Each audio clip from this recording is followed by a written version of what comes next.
in the world today doing that?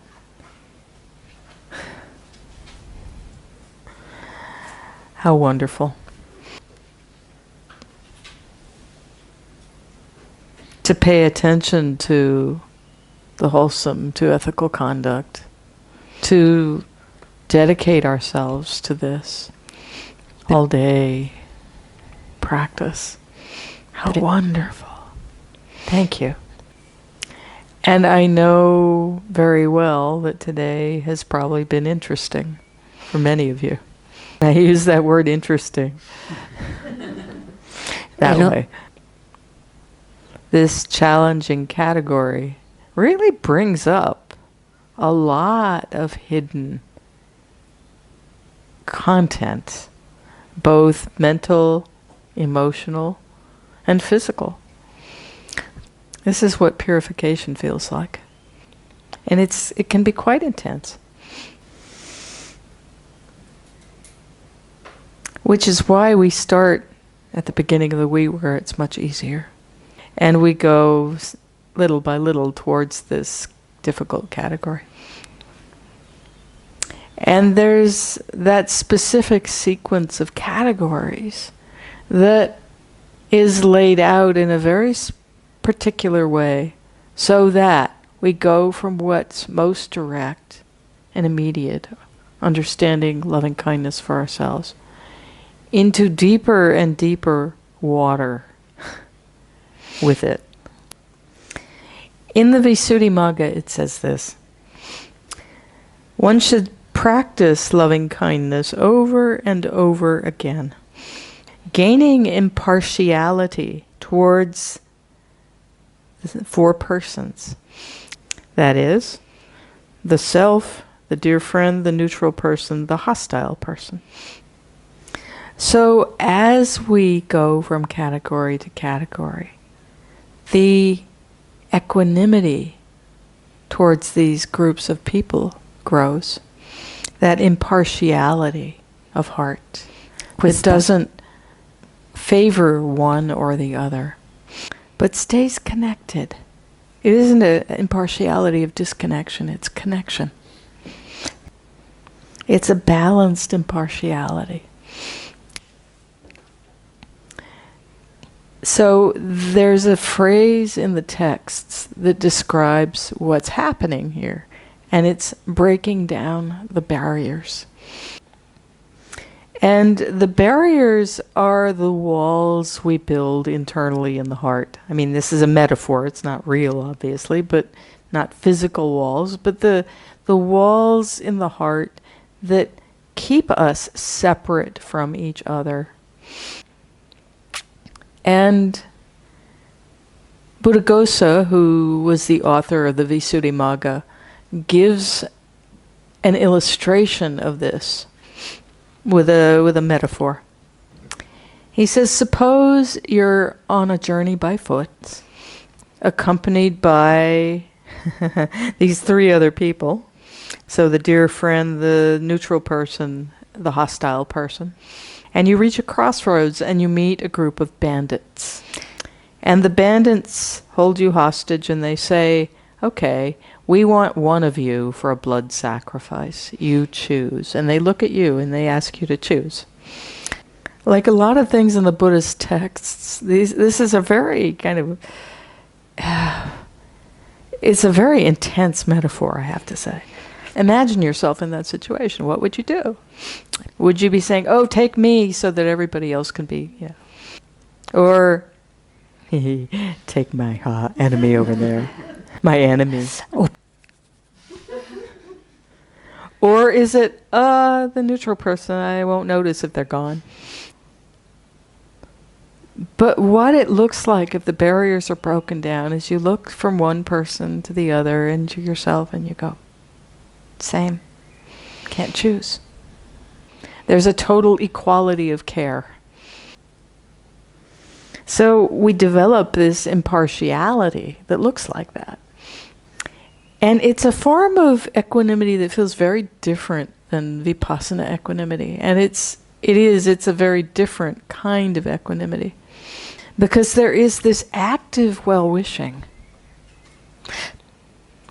And it's an active well-wishing that doesn't care, no matter what somebody has said or done to us, regardless of harm done.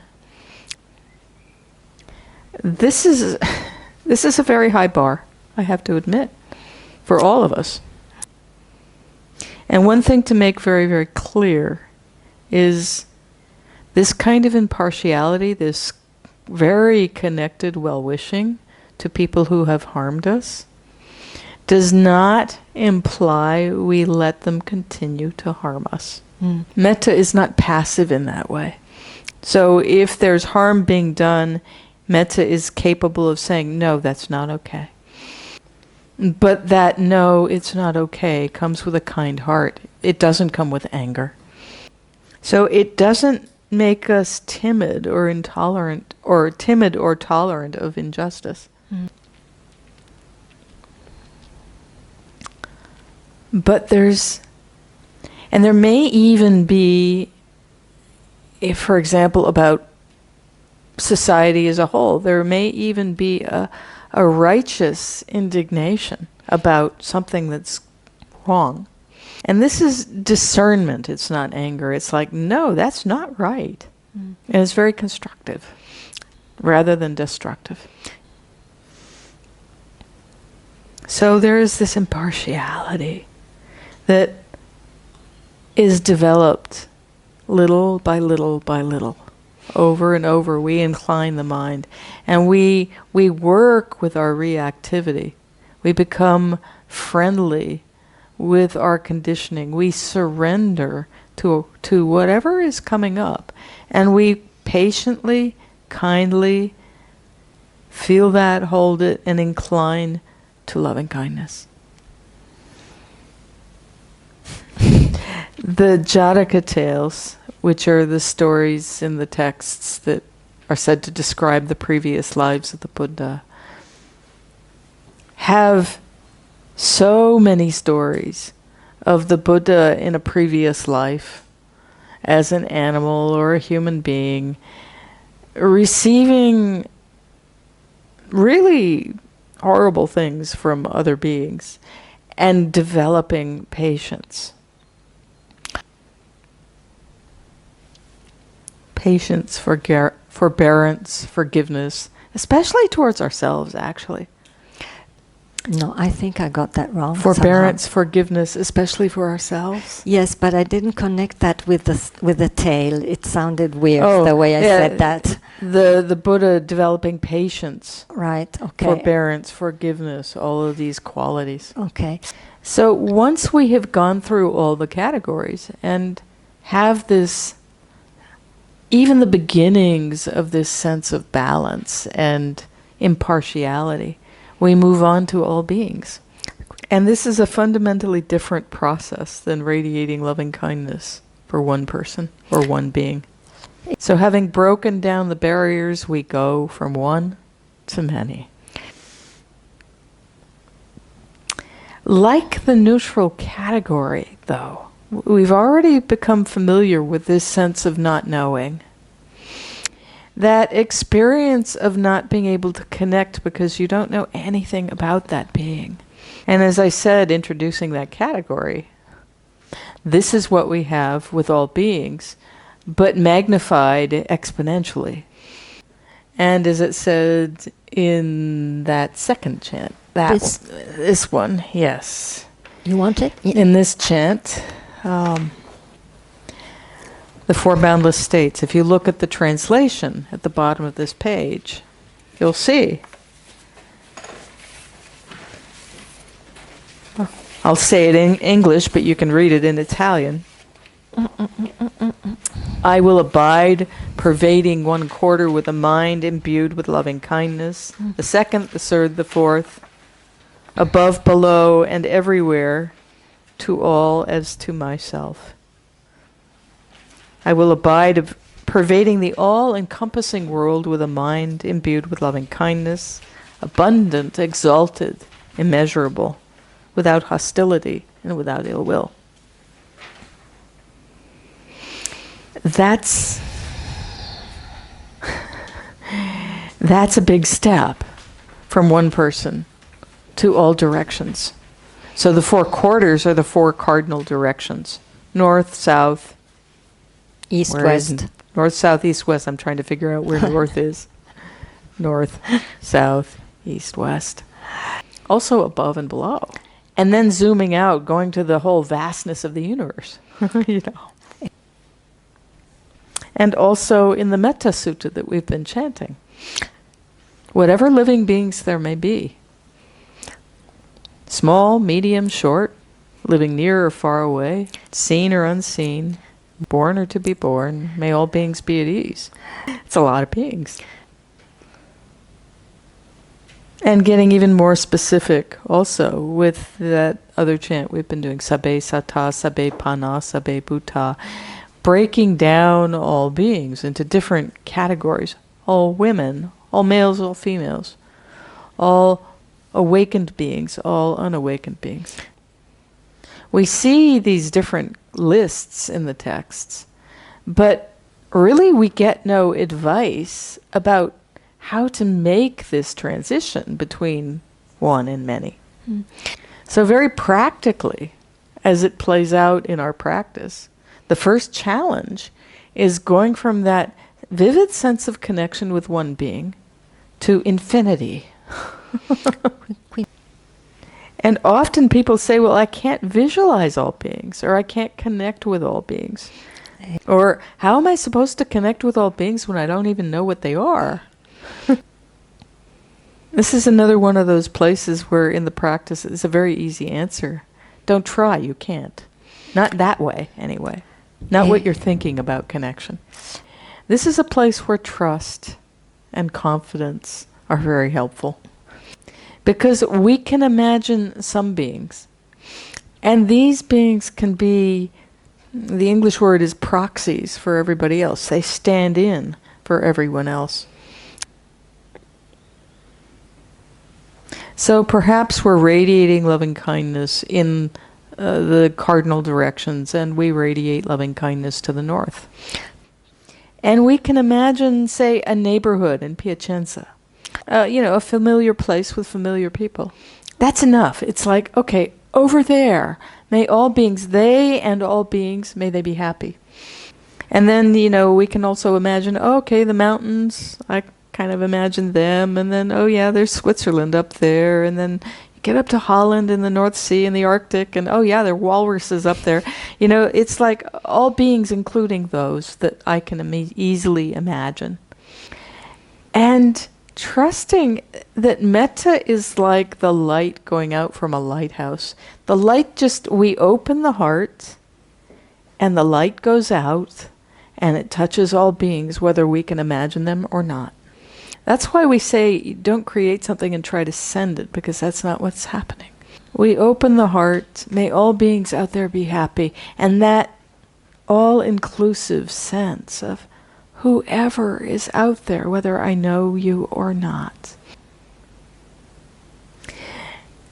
There are a few practical ways to make this expansion easier.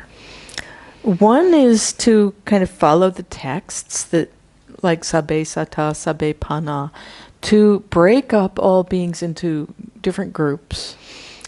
There's a really lovely text in the Sutta Nipata where the Buddha is responding to a situation where a monk had died from snake bite.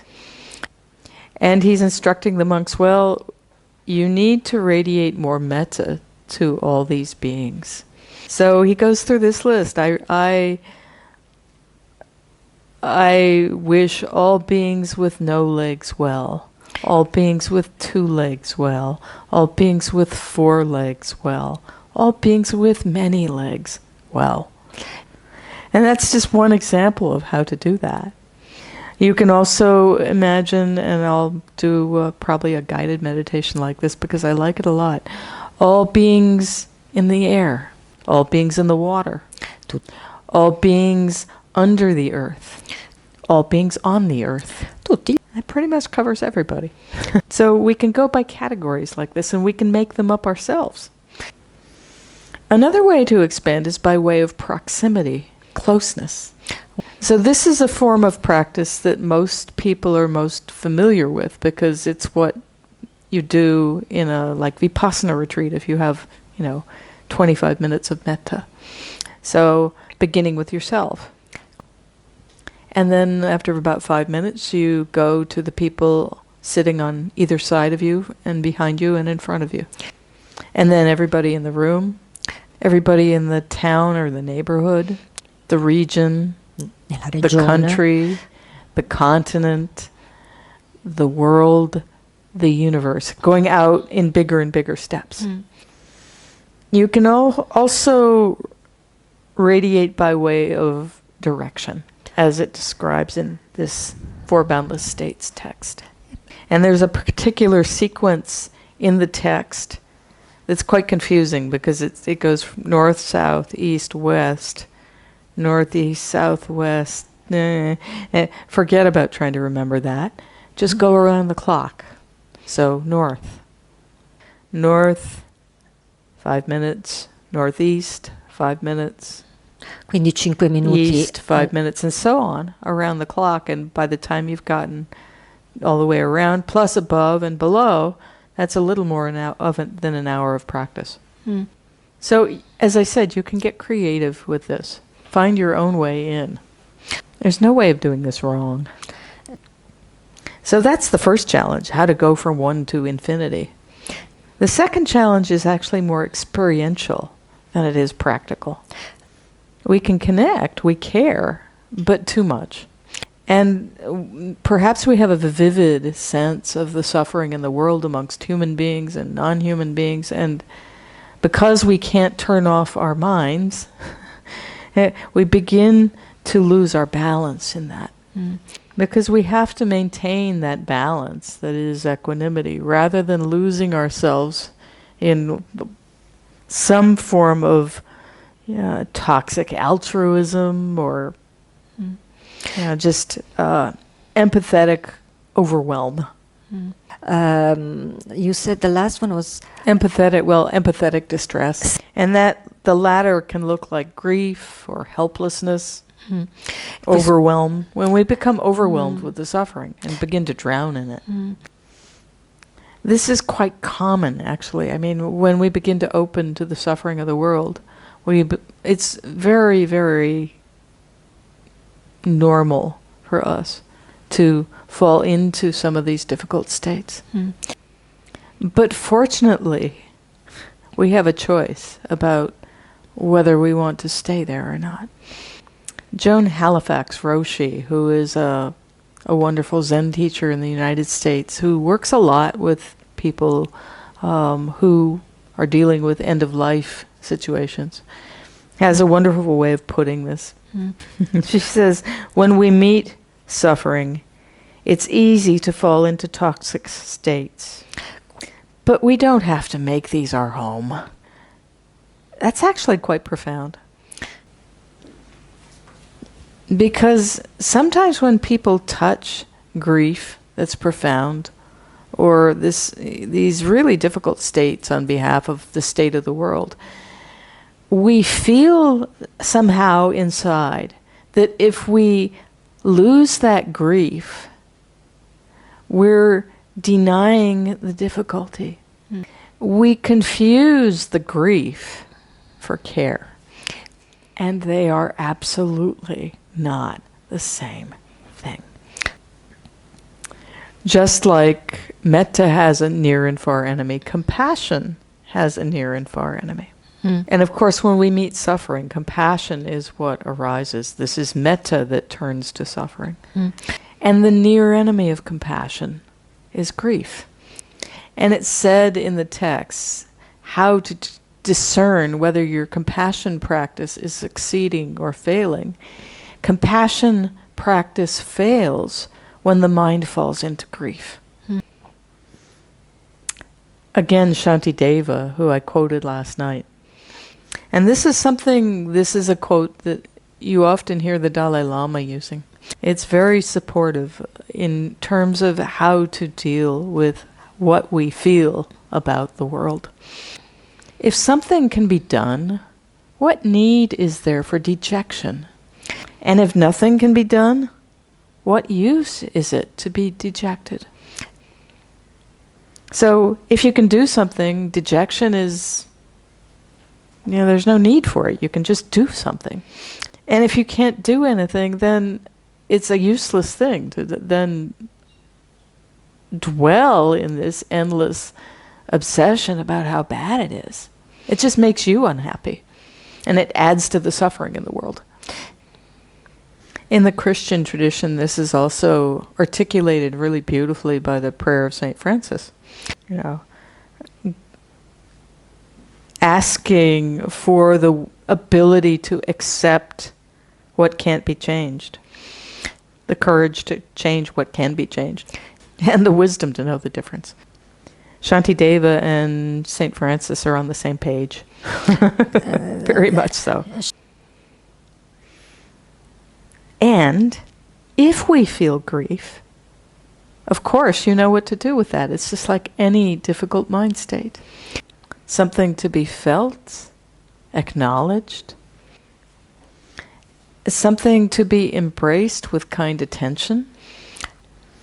And something not to feed with either resistance or direct involvement.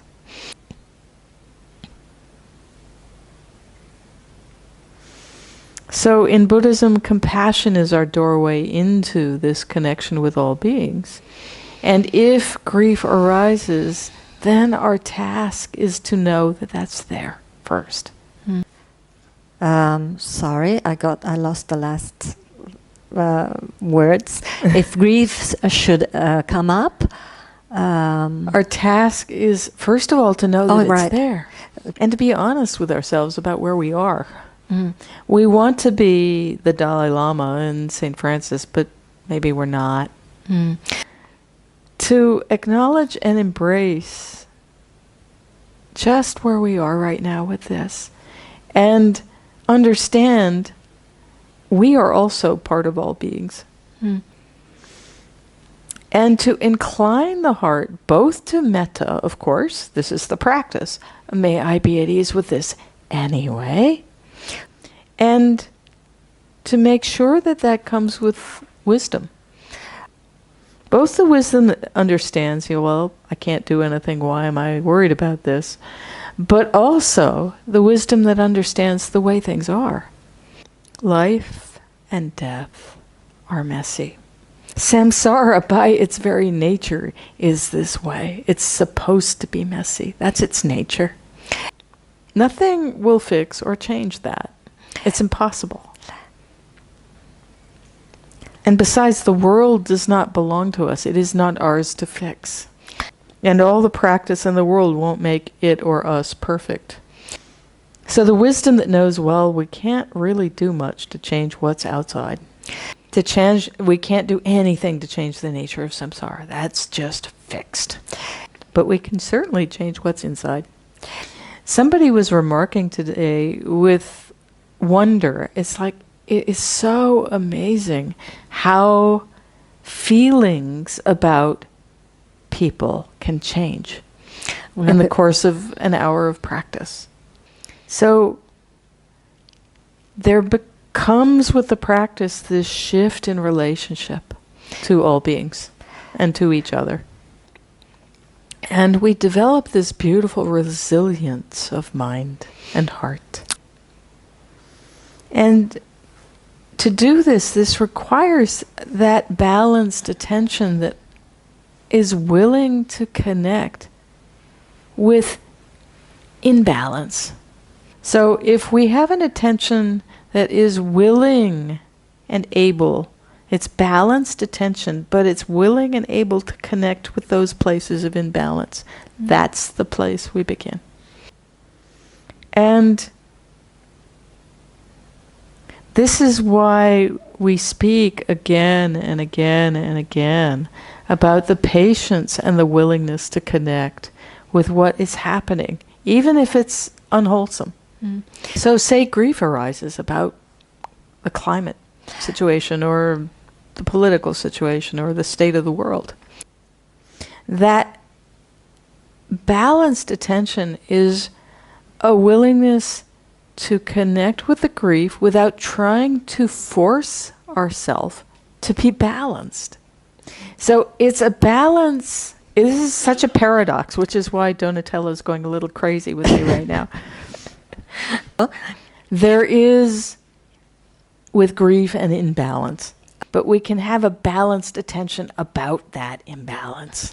And what that looks like is that willingness to connect to it without dwelling in it, without obsessing about it on one side, or on the other side, trying to suppress it and pretending it's not there. And then with that form of attention that just is willing to acknowledge, okay, there's grief. Then what we are able to do is dress back and give it space just to be. And it allows a gentle feeling into it. Feeling into right. it. It allows us to touch it gently. And remember what I said, whatever one frequently thinks and ponders upon, that becomes the inclination of one's mind. When we're able to have this balanced attention about painful things, when we frequently experience that and then incline to metta instead of obsession or suppression, this is what gives the metta practice its power. Because we're both holding unwholesome experiences, painful experiences, and unplugging from them at the same time. And we're inclining towards the metta predominantly. So that repeated inclination over and over and over and over again is what gives us this metta habit we were talking about. And the harder it is, this is one of the secrets of the practice, the harder it is, the more energy we have to use, the more deeply we ingrain that habit. So attune to and acknowledge what you genuinely feel now and work with it in this balanced way. And rejoice that you see it rather than it being hidden. We tend to go to self-judgment about such things, but really this is a moment of victory because we see clearly what is. What's actually happening, not what we want to be happening or not, some ideal, but this is the way things are for me right now and I see it. And in the way I've already described, we learn how to work with that kindly. This is what gives us a habit of resilience, of strength of mind. And there's a deep freedom in this balance because we're not hanging on to some view of ourselves and how we should be or how anything should be. And if you look at the translation of the Metta Sutta, the very last verse indirectly speaks of this. By not holding to fixed or incorrect views, depending on your translation, one is not born again into this world. I think by not holding to fixed views. Wait, maybe I can find it. Here, Donatella. Do I have it in Italian?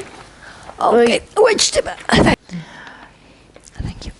The sense of self that is involved in those views about how we should be and how others should be, that is what is not reborn again and again and again. The ego that demands I have to be a certain way and you have to be a certain way. And when that is not reborn moment to moment, it's so freeing. And when the barriers are broken down, this is what is missing, this ego. That clinging to oneself as the center of everything and everybody else as belonging to or have something to do with me. There is this evenness that comes when it's like, just like I want to be happy, so may you be happy, so may you be happy, so may all beings be happy. His Holiness the Dalai Lama's translator, Thubten Jinpa, speaks of this really beautifully. He says, it's no exaggeration to say that through connection with others, we become free. When there is resilience, there's no need to put up walls and put up facades to protect the ego. We can stop hiding and just be. It's so deep, actually. We simply radiate metta for all beings, and the heart and mind go to this profound place of freedom. And with the metta practice, unlike the vipassana practice, the ego is not uprooted. But we do experience these profound moments of when it subsides, when we can connect with that natural, pure mind that is under all that greed, aversion, delusion, attachment. This may be not permanent freedom like vipassana allows us to access, but its power cannot be overstated. Because what we deeply experience, we don't forget. We know better, even if we forget. You know, even if the clouds come back and we go back to this tight little place, we remember. It's like, oh yeah, I remember. This isn't what's really true. And there's so much courage and confidence that comes from that. It's what allows us to hold all of this challenge. It's like, oh, yeah. This grief, this fear, this whatever, I know there is another way to be, and I know I can get there. So, trust the process. Trust the depth of your experience. And let that be your guiding star in the practice. Knowing we all, each of us,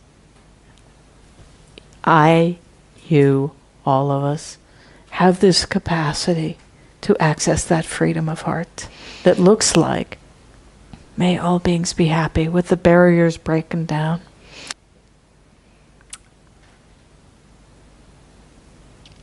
Once we start this practice, the wonderful thing is it builds. The momentum builds naturally. It's a feedback loop. So having seen a single moment of freedom has so much power. And this creates the conditions for many more moments of freedom, and they create the conditions for even more. COVID's given us all an understanding of exponential curves. It's like that with the practice. It feels for a long time like we're not getting anywhere. It's just flat. And then, yeah, that's what it's like when the practice picks up momentum. These single moments of freedom are what allow that curve to bend up and lead to this beautiful ability to rest with the suffering of the world, and to rest there with care and kindness and well-wishing. And from that place to do what we can do and be content with that. So may we all develop this resilience of heart, as we say in Burma, in the shortest possible time. Thank you for your kind attention, everybody. Let's sit for a while and let the words settle.